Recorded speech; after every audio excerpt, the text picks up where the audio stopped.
dari pori-pori para prajurit Raja Jin. Suasana tegang masih sangat terasa. Saking tegangnya, ada prajurit yang terkencing-kencing di celana. Tuan Wali, buat apakah korek tersebut? Kalau hamba boleh tahu, tanya Raja Ismoyo. Buat menyalakan ini dan membuat ini, jawab Wali Paidi sambil menunjukkan rokok dan kopinya. Hanya untuk itu, tanya Raja Ismoyo heran. Iya, hanya untuk ini, jawab Wali Paidi sudah. Raja Ismoyo membatin dalam hati.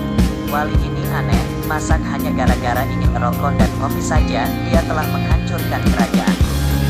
Dasar Wali Semprul. Hei, namaku Paidi, bukan Semprul, sahut Wali Paidi. Ah, maaf Tuan, ternyata Tuan bisa membaca isi hati hamba. Raja Ismoyo mulai takut dan heran. Terus bagaimana, sampean punya korek apa tidak? Tanya Wali Paidi lagi. Kalau hanya untuk menyalakan itu, pakai ini saja Tuan, jawab Raja Ismoyo sambil menjulurkan jari telunjuknya yang tiba-tiba bisa mengeluarkan api. Masya Allah, kalian kan memang terbuat dari api, maaf baru ingat, jawab Wali Paidi sambil cengengesan. Wali Paidi mendekati Raja Ismoyo, mengeluarkan sebatang rokok hisap surefilnya dan mulai menghisap rokoknya. Allah, Allah, begitulah yang terdengar ketika Wali Paidi merokok. Selanjutnya Raja Ismoyo memanggil panglimanya dan berkata kepadanya, buatkan kopi buat Tuan Wali ini, perintah Raja Ismoyo sambil mengambil kopi dari Wali Paidi dan menyerahkan kepada panglimanya. Jangan manis-manis ya, Wali Paidi berpesan.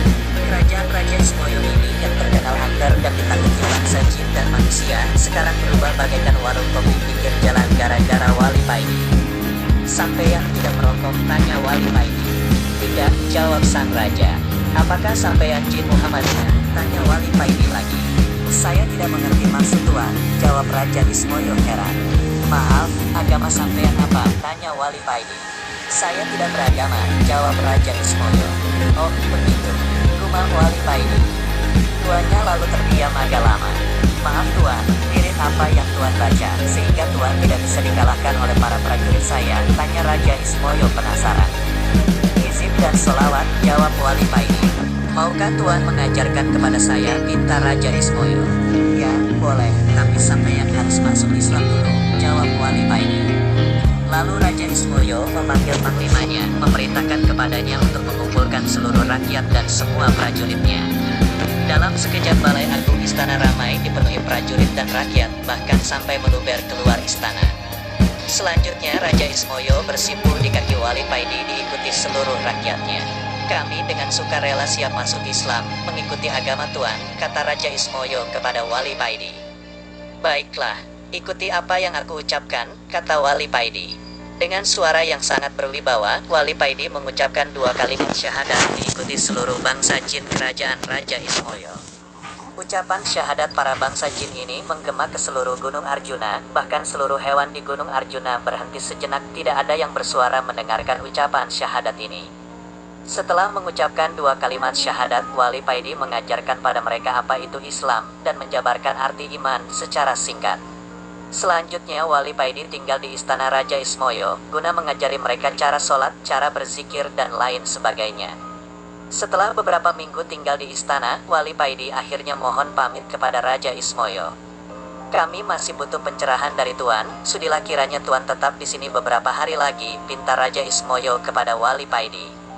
Jangan khawatir, kelak aku akan datang lagi kemari, kata Wali Paidi, dan dengan tersenyum Wali Paidi mendekati Raja Ismoyo dan memegang dada Raja Ismoyo, sambil berkata, ajaklah hatimu untuk zikir terus-menerus.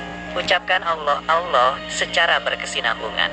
Dalam keadaan apapun teruslah berzikir, dan berusahalah selalu dalam keadaan punya wudhu. Andai Allah mencabut nyawamu, kamu dalam keadaan suci.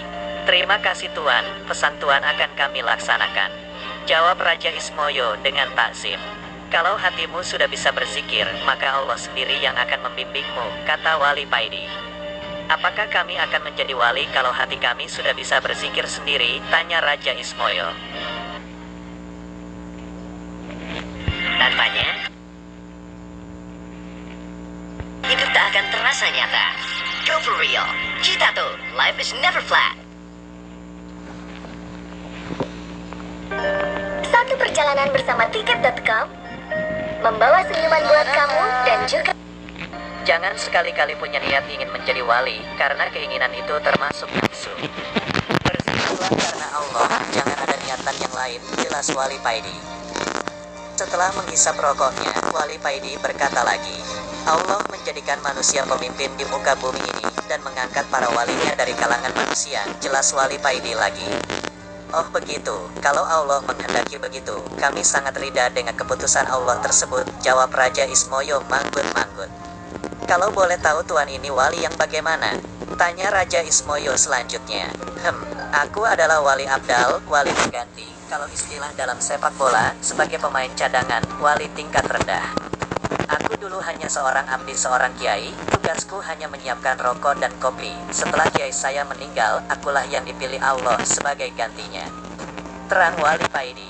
Jadi wali itu jumlahnya tetap sama dari dulu sampai sekarang? Tanya Raja Ismoyo dengan bersemangat. Iya, jumlahnya wali di seluruh dunia tetap sama, karena setiap yang meninggal pasti ada gantinya. Biarpun kamu tidak ada hak untuk menjadi wali, kamu harus tetap semangat, karena di mata Allah, derajat seseorang itu dilihat dari ketakwaannya. Wali itu hanya titel yang diberikan Allah buat para wakil-wakilnya di muka bumi, guna untuk mengatur dan menata manusia, dan wali dipilih dari para hamba yang dikehendakinya, bukan karena ibadahnya, bukan karena zikirnya, tapi karena kehendak Allah. Jadi salah besar kalau ada orang yang ingin atau mempunyai cita-cita menjadi wali, jawab Wali Paidi. Terima kasih Tuan, mudah-mudahan apa yang Tuan ajarkan kepada kami menjadi ilmu yang bermanfaat, ucap Raja Ismoyo. Akhirnya Wali Paidi pamit dan meninggalkan Gunung Arjuna diiringi Raja Ismoyo dan seluruh rakyatnya.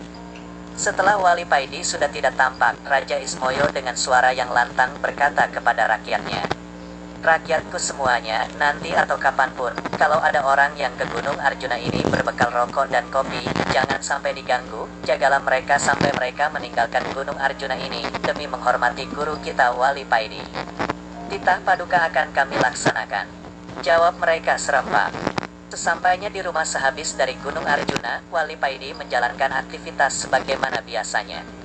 Tiap pagi Wali Paidi pergi ke pasar berjualan minyak wangi. Orang-orang di pasar dan di rumahnya biasa memanggilnya Kang Paidi tukang minyak. Sekitar jam 1 siang Wali Paidi ini menutup tokonya dan pulang. Setelah sholat asar sehabis istirahat siang, Wali Paidi mengajari anak-anak kecil di langgarnya belajar membaca Al-Quran sampai waktu maghrib. Dulu di langgar Wali Paidi yang sederhana ini, ramai sekali dipenuhi anak-anak kecil yang belajar mengaji. Tapi, setelah ada sistem ikro dan kiroati, langgar Wali Paidi ini sepi. Anak-anak pada pindah ke TPQ yang memang banyak tersebar di kampungnya Wali Paidi ini. Wali Paidi sebenarnya juga ikut pelatihan metode ikro maupun kiroati yang diwajibkan kepada seluruh guru TPQ guna mendapatkan syahadah semacam ijazah, tapi Wali Paidi tidak lulus dalam pelatihan ini karena seringnya Wali Paidi merokok dan bawa kopi di dalam kelas. Jadinya di langgar Wali Paidi ini, metode yang digunakan tetap memakai metode lama, yaitu metode Baghdadi, karena bagi guru TPQ yang tidak punya syahadah, tidak boleh mengajar dengan memakai metode ikro maupun kiroati. Lama-kelamaan murid-murid Wali Paidi habis, tinggal 5 anak saja yang tetap mengaji di langgarnya Wali Paidi. Orang tua dari kelima murid Wali Paidi ini tetap mempercayakan anaknya ke Wali Paidi ini, disebabkan masalah ekonomi. Mereka adalah orang-orang miskin yang tidak mampu membelikan seragam TPQ dan buku terhadap anak mereka. Daripada tidak mengaji, mereka tetap menitipkan anak-anaknya kepada Wali Paidi, karena di langgar Wali Paidi ini tidak ada tarikan uang, mereka bebas dari biaya apapun, malah mereka sering dikasih uang jajan oleh Wali Paidi ini. Menjelang maghrib, datanglah seorang pemuda yang kira-kira berumur 35 tahun mencari Wali Paidi. Pemuda ini adalah seorang murid Torikoh yang disuruh gurunya mencari Wali Paidi. Carilah kiai di daerah ini namanya Ali Firdaus, tapi orang-orang di kampungnya biasa memanggil dengan sebutan Paidi. Paidi berarti orang yang memberi faedah, umurnya seumuran denganmu, dan hanya beliau satu-satunya yang bernama Paidi di kampung itu. Kalau kamu ketemu dengannya, sampaikan salamku dan mintalah nasihat padanya. Begitulah yang dikatakan guru pemuda ini kepadanya. Waktu itu pemuda ini disuruh mencari Wali Paidi, karena seringnya pemuda ini mengalami hal-hal aneh. Seperti ketika sholat, tiba-tiba ia sudah berada di Makkah dan sholat di hadapan Ka'bah. Dan banyak orang yang melihatnya salat di atas daun padahal dia ada di rumah. Pemuda ini akhirnya sowan kepada gurunya dan melaporkan semua kejadian yang dialaminya, lalu kemudian disuruh mencari Kiai Ali atau Kiai Paidi. Sesampai di kampung yang dimaksud, pemuda ini bertanya-tanya kepada orang-orang, di manakah rumah Kiai Paidi. Di sini tidak ada yang namanya Kiai Paidi, yang ada Kang Paidi, seorang penjual minyak wangi, begitu jawab orang kampung ketika ditanya pemuda ini. Baiklah, di mana rumah Kang Paidi penjual minyak wangi itu? Tanya pemuda ini. Pemuda ini yakin bahwa Kang Paidi itulah Kiai Paidi yang dicarinya, karena gurunya juga bilang bahwa nama Paidi hanya satu orang di kampung ini.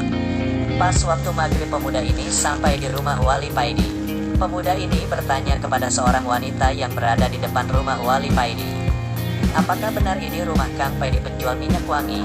Benar nak, dia ada di langgar itu, sedang ngimami sholat maghrib, jawab wanita itu sambil menunjukkan langgar yang berada di sebelah rumah Wali Paidi. Terima kasih Bu, jawab pemuda ini sambil menuju ke langgar, guna sholat maghrib dan sekalian sowan kepada Kiai Paidi. Sehabis wudhu, pemuda ini masuk ke langgar sholat berjamaah bersama yang lain.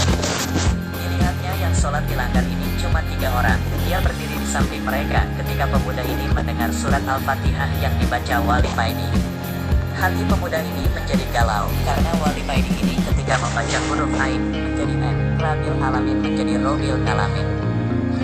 Gimana mau khusyuk dan diterima sholatnya, wong bacanya aja sudah keliru, apakah tidak salah gurunya menyuruhnya sowan kepadanya, gumam pemuda ini dalam hati.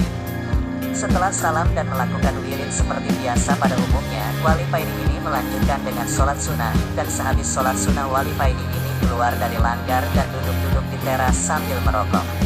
Pemuda ini menghadap kepada Wali Paidi. Assalamualaikum, salam pemuda ini. Waalaikumsalam, jawab Wali Paidi sambil tersenyum.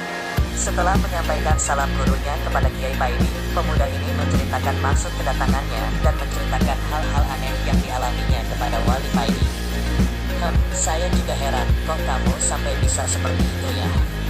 Mengalami hal-hal yang menakjubkan, padahal sholat kamu tadi aja masih sibuk ngurusin tajwid daripada ingat kepada Allah, kata Wali Paidi kepada pemuda ini. Seketika pucatlah wajah pemuda ini, dan dalam hati pemuda ini berkata, Masya Allah, ternyata gurunya tidak salah.